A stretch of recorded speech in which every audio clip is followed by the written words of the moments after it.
প্রতিদিন ভালোবাসার নতুন নতুন গল্প পেতে আমাদের চ্যানেলটি সাবস্ক্রাইব করে পাশে থাকা বেল বাটনে ক্লিক করুন।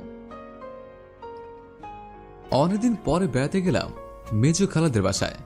অনেকদিন যাওয়া হয়নি, তাই ভাবলাম ইয়ার ফাইনাল পরীক্ষা শেষে একটু ঘুরে আসি। যেইভাবে সেই কাজ।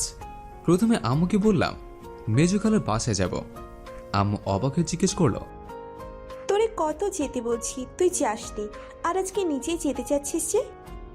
ঘরে বসে থাকতে আর ভালো লাগে না, তাই তুমি বলে যাব। বেশ তো, যা ঘুরে আয়। তার পরের দিনই ব্যাগপত্র গুছিয়ে রওনা দিলাম। আমাদের বাসা থেকে খালার বাসায় যেতে প্রায় 4 ঘন্টার মতো সময় লাগে। আমি 2টার দিকে গিয়ে পৌঁছালাম খালার বাসায়। খালার 2 মেয়ে আর 1 ছেলে। বড় মেয়ের বিয়ে হয়ে গেছে, তার জামাই সফটওয়্যার ইঞ্জিনিয়ার, আর ছেলে অনার্সের প্রথম বর্ষে হোস্টেলে থেকে পড়ে। আর ছোট মেয়ে এবার এসএসসি দিয়েছে। তারপর সিএনজি থেকে নেমে খালার বাসায় উঠলাম। কলিং বেল চাপ দিলাম কয়েকবার। তারপর খালা এসে দরজা খুলে অবাক, কারণ সে হয়তো ভাবতেই পারেনি আমি তাদের বাসায়। বাসায় খালা একাই আছে, আর খালার ছোট মেয়ে মেঘলা গেছে কোচিংয়ে। তারপর আমি ফ্রেশ হয়ে খেয়ে দিলাম একটা ঘুম। হঠাৎ দেখে নাক দিয়ে শ্বাস নিতে পারছি না। কি করব, ঘুম ভেঙে গেল। তাকিয়ে দেখি মেঘলা আমার নাক চাপ দিয়ে বসে আছে।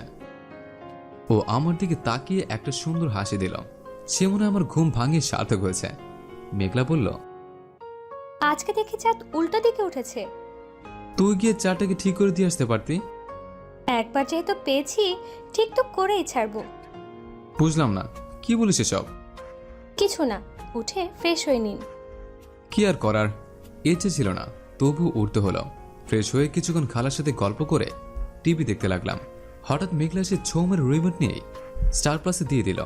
আমি বিরক্ত হয়ে উঠে রুমে গিয়ে গল্প পড়া শুরু করলাম, কিন্তু সেইখানেও শান্তি নেই। মেঘলা হাজির, এসে বলে, রেডি হন, ঘুরতে যাব। আমি যাব না, তোর বিএফ্রে নিয়ে যা। আচ্ছা, সেটাই করতেছি। তাহলে আমাকে ডিস্টার্ব করতেছিস কেন? মেঘলা চলে গেল। আমি ভাবছিলাম শান্তি পেলাম মনে হয়, কিন্তু কথা আছে না, অভাগার কপালে সুখ নাই। তেমনি একটু পরে খালা এসে বলল, মেঘলা অনেকদিন ধরে ঘুরতে চায়নি, তুই ফ্রি থাকলে একটু ঘুরে আয়। কি আর করার, রেডি হয়ে গেলাম বাইরে। মনে মনে বলতেছি আজকে আমার মানি ব্যাগ শেষ। একটু পরে দুজনে গেলাম একটা হোটেলে। আমার ইচ্ছে ছিল না, কিন্তু ওই আমরা নিয়ে গেছে। বেশি অর্ডার দেয়নি, শুধু 1 প্লেট ফুচকা দিছে। আমি বললাম, তুই 1 প্লেট অর্ডার দিলি কেন? আমি আপনার টাকায় খাচ্ছি, তো আপনার যদি আপনার টাকায় খেতে মনে চায় অর্ডার দিন। আমি আবার 1 প্লেট অর্ডার দিলাম, আর মনে মনে বললাম সে কত বড় শয়তান। যাই হোক, তারপরে বিল দিতে গেলাম। তখন মেঘলা বলল, আজকে আপনি আমার সাথে আসছেন, তাই আমি বিল দিচ্ছি। আমি তো কথাটা শুনে হেব্বি খুশি। তারপরেও আরো অনেক জায়গায় গেলাম, অনেক কিছু খেলাম, সবকিছু বিল মেঘলা দিছে, তাই একটু বেশি খুশি আমি। এরপর সন্ধ্যা 7টার দিকে বাসে আসলাম। রুমে বসে বসে ভাবছে, যে মেয়ে সবসময় আমাকে বাস দিতে চায়, সে আজকে এত ভালো হলো কিভাবে। ভাবতে ভাবতে মেঘলা এসে হাজির। এসে আমাকে 350 টাকা দিচ্ছে। আমি বললাম, এটা কিসের টাকা? এগুলি খরচ হয়নি, তাই দিলাম। তো আমাকে দিচ্ছিস কেন? গাধা নাকি আপনি? কেন, গাধার মতো কি করলাম? মানি ব্যাগটা চেক করে দেখুন। এটা বলে একটা সুন্দর হাসি দিয়ে চলে গেল। আর আমি কথা শুনে মানিব্যাগটা বের করলাম, দেখি সব ঠিকই আছে। কিন্তু যখন ভিতরে গেলাম, তখন তো আমার অজ্ঞান হওয়ার অবস্থা। 8,000 টাকা ছিল, এখন 6,000 আছে। এখন মনে পড়লো আমি টিভি দেখার সময় আমার মানিব্যাগটা খাটের উপর ছিল। এখন বুঝলাম আজকে সব বিল সে কেন দিল। মন কিছুটা খারাপ হয়ে গেল। তারপর আর কি করার, রাত্রে খেয়ে দিলাম ঘুম। সকালে উঠে নাস্তা করে ভাবলাম বাইরে যাব, তাই রেডি হচ্ছে। যখন বের হব, তখনই দেখি মেঘলা সামনে হাজির।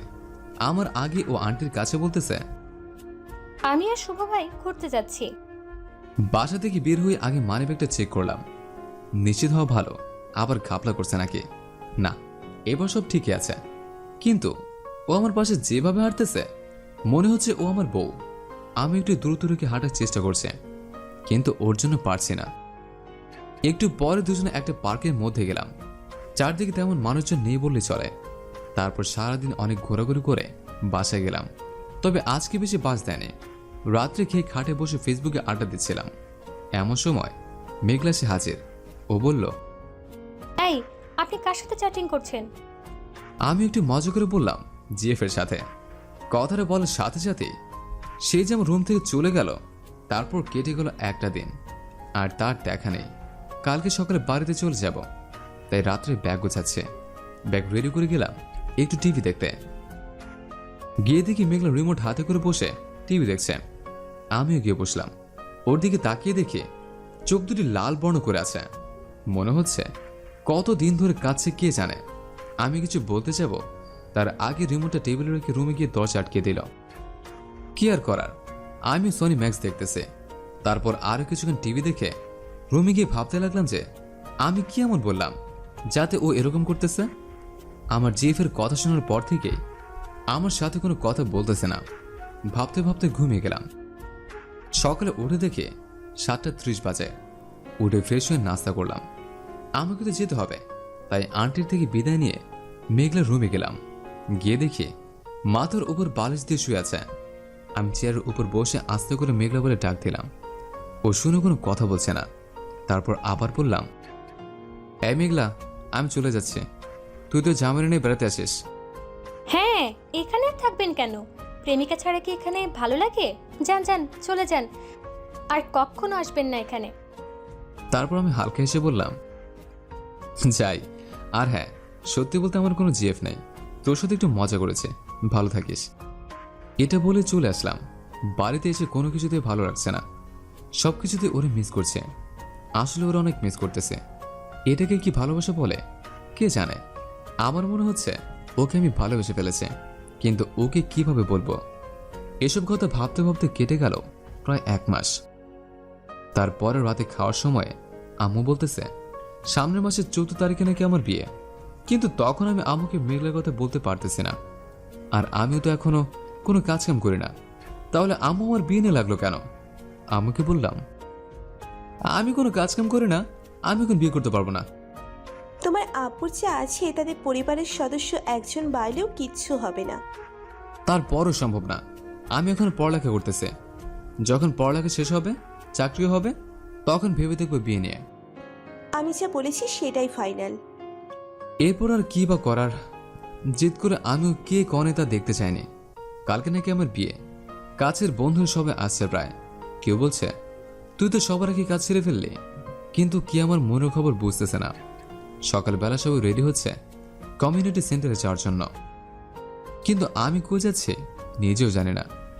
আব্বু আমার কথা ভেবে কিছু করতে পারছি না। আমরা সবাই কমিউনিটি সেন্টারে চলে আসছে।